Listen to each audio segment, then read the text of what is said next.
Thank you for tuning in. Thanks for being part of our program. We appreciate it. Here we are together again on the radio. This is from the Money Magazine website. Ladies, have your boyfriend or husband pick up a copy of Money and read it to you. I know you would never do it on your own unless you're over 50. So have your boyfriend or husband read your copy of Money. I do subscribe to it. Never. By the way, I've been a subscriber for years, and all the women I've been with, not one has ever picked up a copy and thumbed through the pages. Ever. Making money is for a man to do. Men make the money. Women spend it. If somebody were really smart, instead of trying to get women to read Money Magazine, they'd have a magazine about spending money. Maybe that should be the name of the magazine, Spending Money. On the cover, you could have a chick with a Louis Vuitton $1,500 purse, some Fendi platform shoes, maybe a little Dolce & Gabbana wallet, you know, some Jean Paul Gaultier glasses.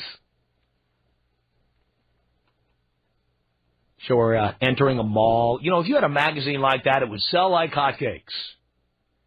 With all these, you know, the Wall Street Journal tries putting pretty pastel colors in it to get the ladies to look at it. Come on. Women don't want to know about how to make or save money. They want to know how to spend it. Women spend 70% of the money in America. That's why TV is aimed at them and scared to death about offending them, because women spend so much. But women have no interest in saving or investing. Now, are there exceptions to the rule? Of course. So if you're an exception, please don't call in. Generally speaking, women under the age of 45 have no interest in learning how to save or invest money. They only want to know how to spend it, if they don't already know how to spend it. So I think all of these publishers who are trying to get women to read their... Remember I told you there was a Money Magazine for women? And I swear to you, the stories were in larger type, and they were like pretty pastel colors. Every page looked like the instruction manual out of a box of Tampax Pearl.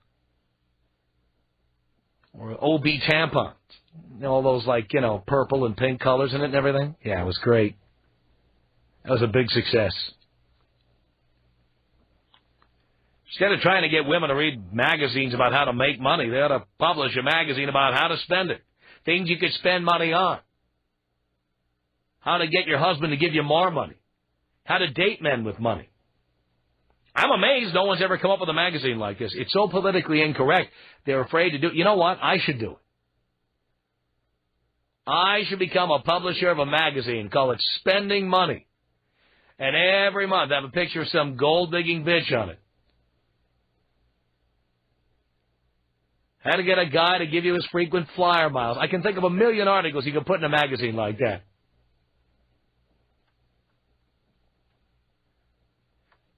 How to hire the best divorce lawyer and cut his nuts off.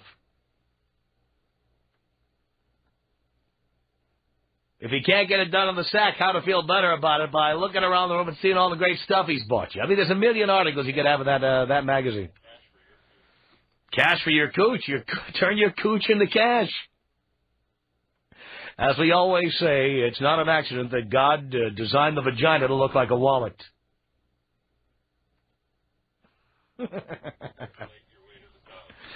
Fillet your way to the top would be good, absolutely.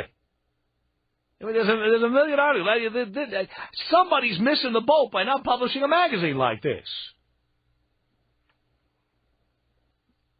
I mean, you ever talk to a chick about balancing her checkbook? You ever see women, first of all, when they're at the supermarket writing checks, which, by the way, anybody who's still writing checks at the supermarket now is a maroon. You got to be kidding me. Debit cards, credit cards, come on, they take them all. Stop with the goddamn checks. But it's usually some attention whore who wants to take 20 minutes to take the checkbook out of the bottom of her pocketbook, rummaging through all the Kleenex and the Tampax and everything that's down at the bottom there, all the Altoids or whatever's down there, Take out the checkbook, look for a pen. The first pen never writes. Do you have a pen? Can I borrow a pen? Then stand there and copiously write every piece of information into the register. And then after she writes the check number, the date, pay to the order of, all that information into the register, never bothers to subtract the amount from the total balance. So the same woman who writes all this information, takes them all the time to the supermarket, never has a balanced checkbook. Never. Unless she has a boyfriend or husband who handles it for her. It's just the way it is. Women don't want to know about saving. They don't want to know about investing. They want to know about any of that stuff. You know, here's a woman's, a man's idea of saving money is taking 20% of your paycheck every week and stowing it away. Maybe in a money market account, maybe in a mutual fund, maybe a bond fund, something like that. For a woman, saving money is seeing the window of Hugo Boss where it says 60% off. When I see a sign that says 60% off, I say 60% off what? By the way, I can save 100% by not going in there. That's how I save money. Women have a whole different view of this. No doubt about it. And that brings me back to Money Magazine, which has a website. And they try to get women to read Money Magazine. They never succeed, of course, but they try to get women to read Money Magazine by putting articles about, like, marriage and money, or your relationship and money, or sex and money, or things like that. As a man, I only want to know how to make money. I don't want to, the stuff that broads care about, stop putting it in the Wall Street Journal and Money Magazine and places where people are serious about learning how to make money. What stocks are going to go up, what sectors of the market are going up, when interest rates might start going up, might start affecting the stock market. That's the stuff I want. I don't want to be reading about couples and their arguments in Money Magazine. But here's an article from Money Magazine. It's actually from their website. I don't know if it actually made it to the magazine. Sometimes they put things on the website and they don't make it to the magazine. But this one's called Mixing Marriage and Money. And it goes like this. With the allure of the diamond ring, the saying of I do, and the honeymoon, it's easy for altar-bound couples to ignore the fact that they are joining together two financial lives. If you and your partner don't take time to address the issue, money and relationship problems can arise down the road. That's why discussing your financial goals and mishaps, while not romantic, is necessary. For help getting started, here are today's 5 tips. Not 4, not 6. 5. Number 1. No secrets. Many couples can talk about religion, sex, and what they're going to name their kids, but often they're far less open about money, which is frequently cited as a reason for divorce. In fact, according to a recent Smart Money Red Book survey of married or cohabiting couples, 36% of men and 40% of women admitted they had lied to their spouse about what something they bought had cost.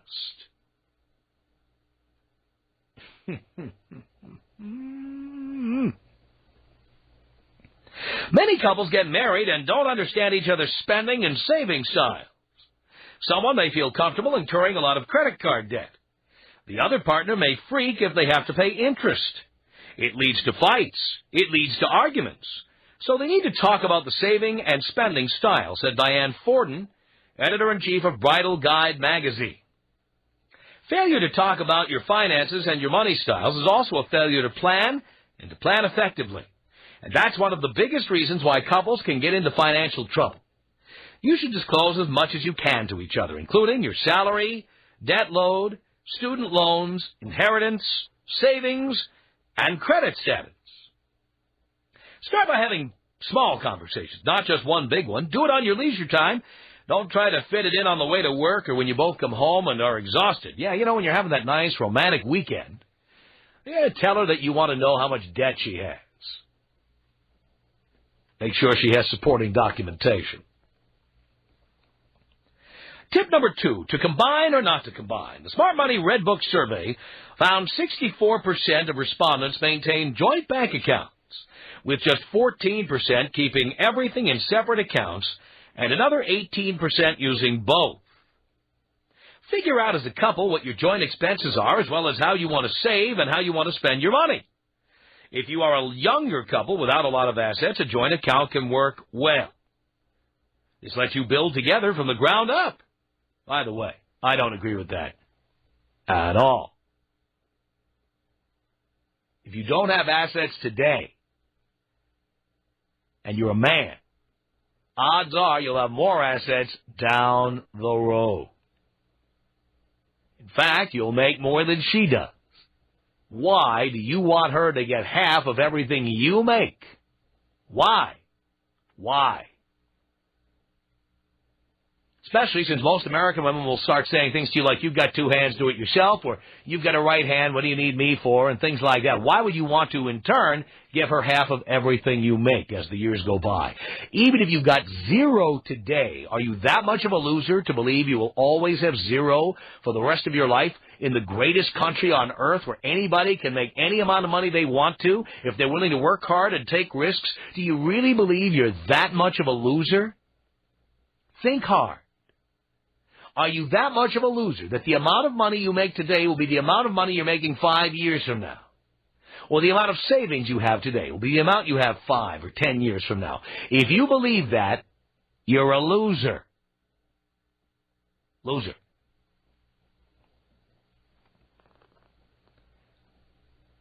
Jeff Updike, author of a book called Love and Money, calls what we just described there financial intimacy.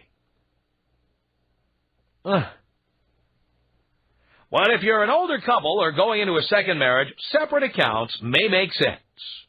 You both may already have successful careers and financial systems set up that you want to keep intact. This is also a good option if one partner has credit card debt that the other doesn't want to absorb. Keep in mind that while separate accounts may be yours, you still want to share your financial information with your partner. A third option is to have a joint account for some expenses, joint savings and living expenses, and separate accounts for individual spending money. For instance, you could both agree to put 10% of your income in personal accounts and the remainder in the shared pot. Again, if I make 80% of the money and she makes 20%, or if I make 100% and she makes 0, why would I want to put 20% of my money or 10% of my money in her account? I don't understand. For what reason? Please. Tip 3, things change.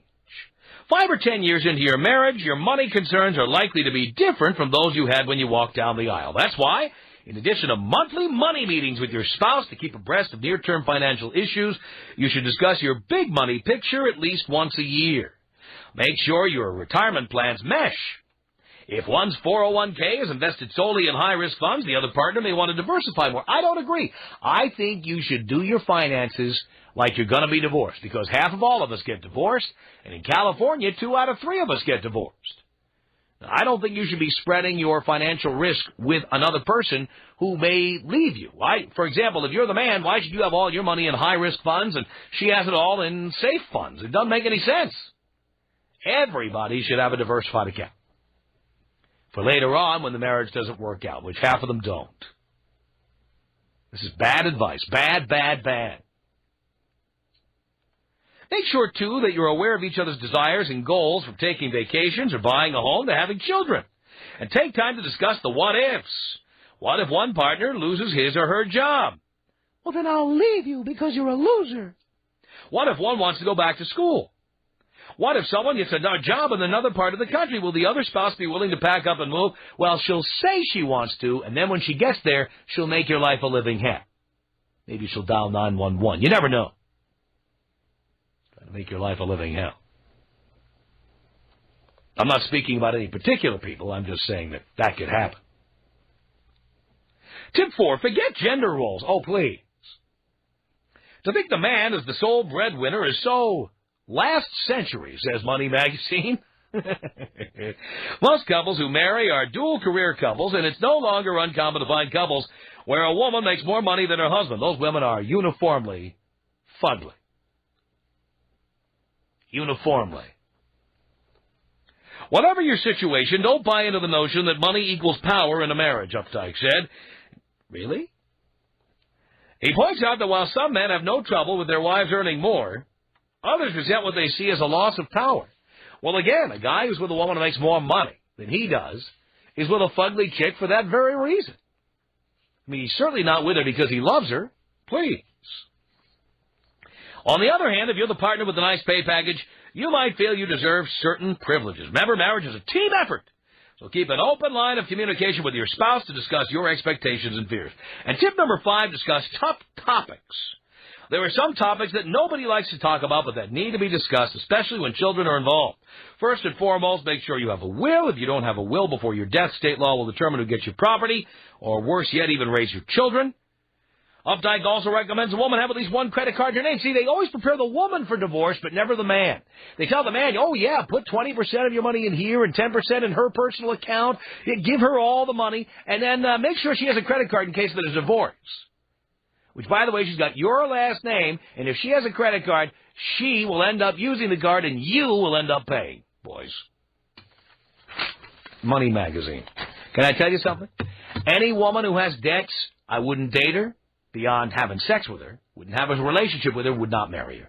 I'm not paying your student loans. I'm not paying your Visa card. I'm not paying your American Express card. I'm not paying your MasterCard, your department store cards. I'm not doing it.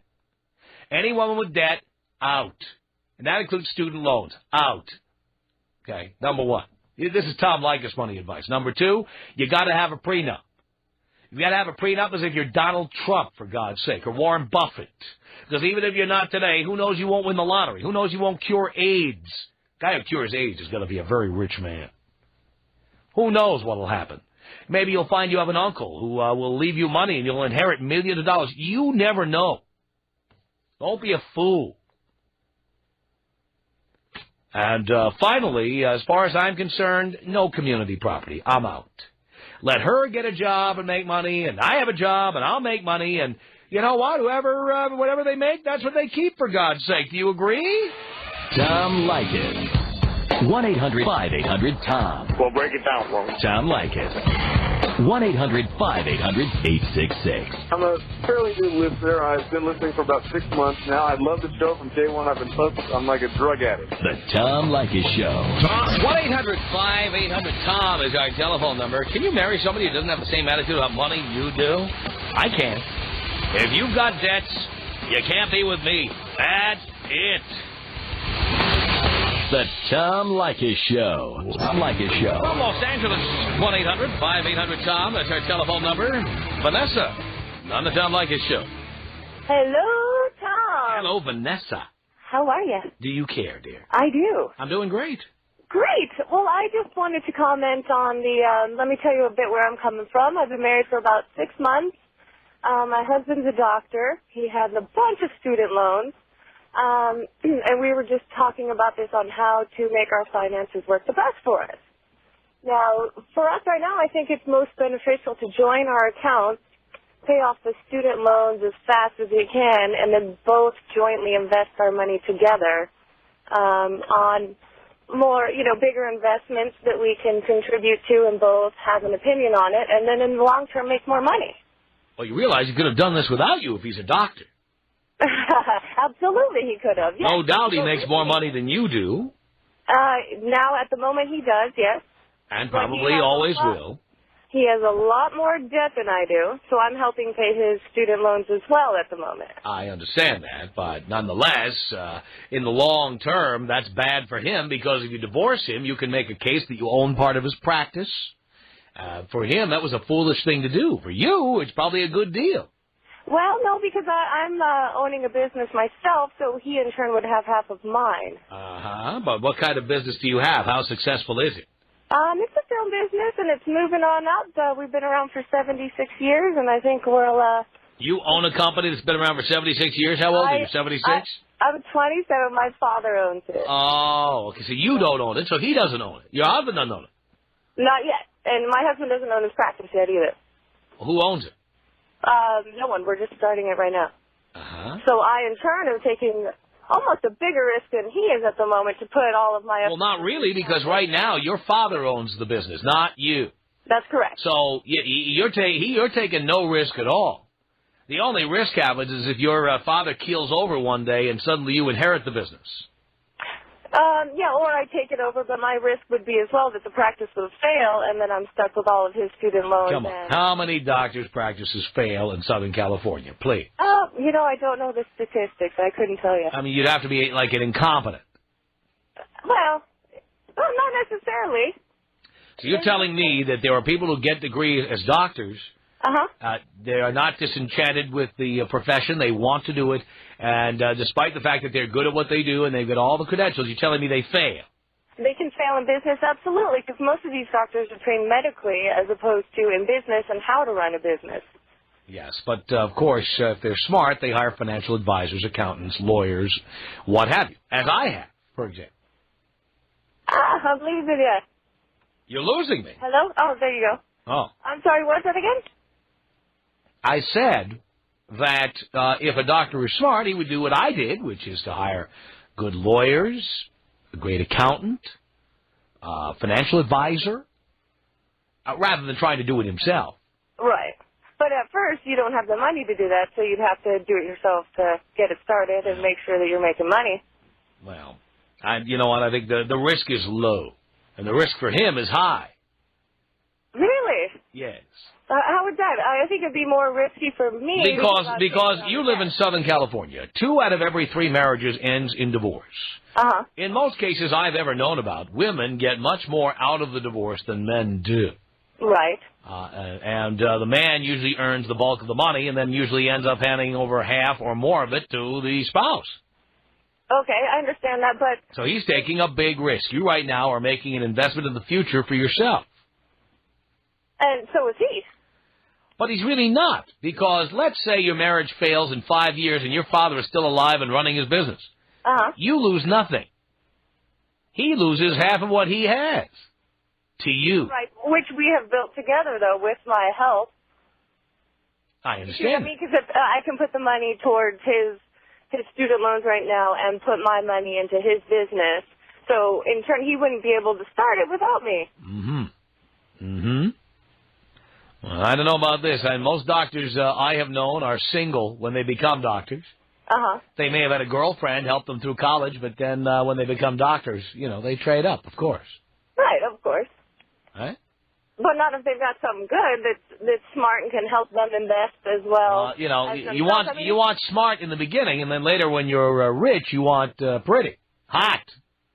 Right, but if he sits there and takes all of his money and keeps it separately and all of his debt separately and invests his amount of money into his business, he wouldn't have as much as if he didn't have me with mine. You see what I mean? I think he would. Really? So even interest alone, your account, okay, if you join your 2 accounts together, interest alone, you'd be making more money. Dear, there isn't a bank. Banks don't even pay 1% interest on it. Interest is irrelevant. Okay, say investing in stocks. Again, do you have the same investment style? Do you know anything about investing in stocks? If he has all these student loans, where's all this money coming from to invest? You're right. We have no plans of investing right now in stocks. It's all in the practice. Right. So right now, he is the one taking the biggest risk. Absolutely. Yes. He's taking a big risk. If somehow if somehow he had a pretty receptionist one day and you caught him banging her and you left, you could walk away with half of his practice forever and ever. Right, which wouldn't happen because we'd bring the receptionist home. Oh, well, there you go. That's a whole different story, Vanessa. Well, everybody's got their own lifestyle, I'll tell you that. Tom Leykis. 1-800-5800-TOM. 1-800-5800-866. God, talking to you is like talking to Mickey Mantle. This is the best, Tom. The Tom Leykis Show. Yes, it is. 1-800-5800-TOM. That's your telephone number. It's Warren on the Tom Leykis Show. Hello. Hey, Tom, how are you, man? I'm doing okay, Warren. Hey, dude. Calling up here from Seattle. I moved to Phoenix, Arizona, and lo and behold, just like you said, when people move, they have different ideas on what's going to go on with money and everything else. Right. And she left. She came back here to Seattle, moved back in with her parents, and took the kids and everything. And boy, my life's gotten a heck of a lot better. Oh, I bet it has. A lot better. And, you know, they always say this, and I find it fascinating. There's I never see the statistics to back it up, but I've seen this in many reputable magazines. They say that after a divorce, a man's lifestyle improves, and a woman's lifestyle decreases. And they say this, of course, because what they're implying is that women get screwed in divorce. That's the implication. But think about it for a second. Most men make more money than the women they are with. So the minute we don't have to spend money on the women we are with, of course our lifestyle improves and their lifestyle decreases. What do you expect? Well, yeah, of course. I agree with that totally. But if you also have a woman that is willing to actually bust her ass, and I haven't found one yet, right? You know, they can actually make as much money. My ex-wife was a hairdresser. She could make a hell of a lot more money, and I didn't, and never wanted to. Right, because she had you to do that. Oh, exactly. Wanted me to go out and do all that and everything else. Why? Why should I bust my ass for someone else who's not willing to give me the things that I need? You are right about that, Warren. All right, Tom, I got to get going. I'm on the freeway stuck, so have a good day, and thanks, bro. Thank you. Rebecca on the Tom Leykis Show. Hello. Hi there. How are you doing? Hi there. I'm okay. Okay, basically my comment is this. I think that what you're saying about women not doing anything with the bank accounts and whatnot is geographic, because in my personal experience, I do the banking, my mother did the banking, my fiance's mother, sister-in-law, the women do the financial work, not the men. The men don't do any of the banking. You know what? The Pacific Northwest is a matriarchal society, somewhat lesbified. I wouldn't say that. With chunky chicks with short hair, sensible outfits, rarely anything sexy, lots of Eddie Bauer and LL Bean. Look, we spend so much time in Seattle and Portland. We know. That could be true for We some, know. but not with the people that I'm associated with. We're not a bunch of dykes. All right, but you're chunky chicks with short hair. Come on. Come on. No. Come on. All the hot chicks leave and they come to warmer climes like Los Angeles. No, like the chicks that go down there are the ones who want to make it in the modeling industry. Right. And, nothing between. Perfect for my students to prey upon, of course. Yes, I'm a director. Why don't you come back to my place and show me your reel? Exactly. So I'll tell you what, dear. Come home and show me your reel, and I'll show you my rod. You know what I'm saying? Yeah, that's more fishing than movie making. But anyhow, anyways. I don't think it's fishing at all. But go ahead. I'm sorry. My point being that, and I do make more than my fiance, and I'm not unattractive at all. So I think that maybe it's a geographic thing. No, dear. The last caller who said he was having this problem was calling from Seattle himself. Right. But he wasn't saying that the woman that he was with didn't, well, anyways, he was different. In my experience, the women do a lot more than the men do in the realm of finances. The women do more than men do? Yeah. Well, dear, I tend to believe that people tend to know people who are like themselves. So True. It's possible that you and your 12 friends all do the same thing. By and large, the statistics prove it. Men make more money than the women they are with. And no matter how much money a woman makes, they tend to be with men who make even more than they make. Women do not like being with men who make less money than they do. And the women who are with men who make less money than they do are fugly. Okay, well, in my personal experience, that is not the case. And I make more, and I am not. You make more than your husband? Fiancé, yes. Your fiancé. You make more than he does. I do. You do. And you are a 10? I would say probably an 8, not a 10. I'm 5'2" and like 115, so I'm not, supermodel. I'm not tall enough. I know you're a Seattle 8 or an LA 8? Oh, I don't know. Probably Seattle. That's my base. I know. You could be an LA 10 and be in Seattle. Okay. Well, I would say Seattle, just because I don't want to. So Seattle 8's about an LA 6 or 6.5. I'm basing that more so on height than anything else. Oh, so in other words, you look like a short supermodel. I would say a 9, but yes, I'm short. I'm 5'2". I'm not that tall. Uh-huh. But you like Elle Macpherson in a dwarf's outfit. No, I'm not blonde. I'm a Asian Caucasian mix. Oh, you're an Asian Caucasian mix. Yeah. Oh, I see. Anyhow, though, I'm not ugly, You're not ugly. is my point. I see. And I do make more, and we met in school, and so based on what happened afterwards, yeah, I'm making more than he is, and I probably will continue making more than he is. And we're not breaking up, and I'm not unattractive. So you have low self-esteem. No, absolutely not. Why would you want to be with a man who makes less than you do? Because I love him. Because I love him. He makes me laugh. He's a great person. Something else going on there. There's something else going on there. No, there's not. Something else. Absolutely not. No. All right. Okay. Anyway, so that was my point. I'm going to get going, but thanks for taking my call. Well, I did it as a public service, dear. Tom Leykis. Tom Leykis? Leykis. Leykis. 1-800-5800-TOM. It's Ed on the Tom Leykis Show. Hello. Hello, Dad. Hello, Ed. I'm the father you never had. Damn right. The Tom Leykis Show. Tom Leykis Show. 1-800-5800-TOM is our telephone number. Thank you for tuning in. It's Kristen on the Tom Leykis Show. Hello. Hi, Tom. How are Do you? you care, Kristen? Long-time listener, first-time caller. Long-time listener, first-time caller. Hi. Hey, I'm a physician in Seattle, and I don't think anyone, man or woman, should let somebody else pay for their student loans. That person then can lay claim to your future earnings. Too dangerous. Well, you should have completely separate accounts in a case like that. I agree completely. Actually, this was actually drilled into me by my parents.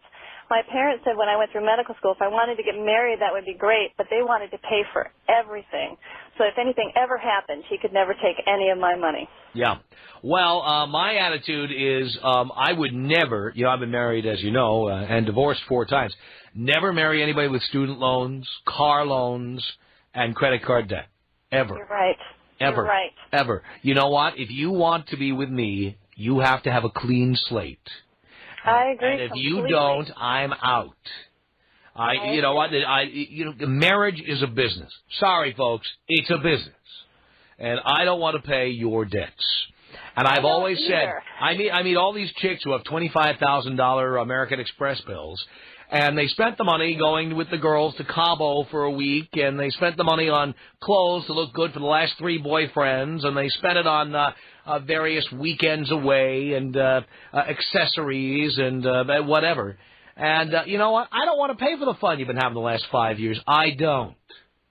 I agree. Anyway, I just wanted to put my 2 cents in. Love your show. Thank you, Kristen.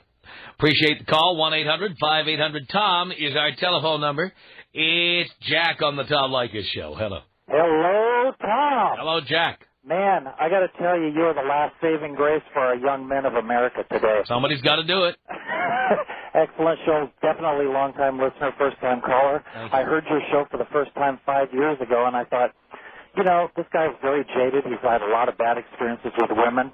But the more I listen and the more I go through life on my own, the more I really am forced to agree with you. Let me tell you my experience on this topic. When I was a young man of 20, I fell in love at a very young age, and I wanted to be the knight in shining armor, rescue all my girlfriends, pay for everything, be very chivalrous. And then they leave you, and when they leave you, you're left with nothing. You've ended up spending all your money taking care of them. Right. I am now 40 years old, been divorced, and the best thing that I did during my marriage is keep our funds separate, because when I divorced, I walked away, everything was smooth. No problem, no backlash. This is not rocket science. There's nothing wrong with keeping separate accounts.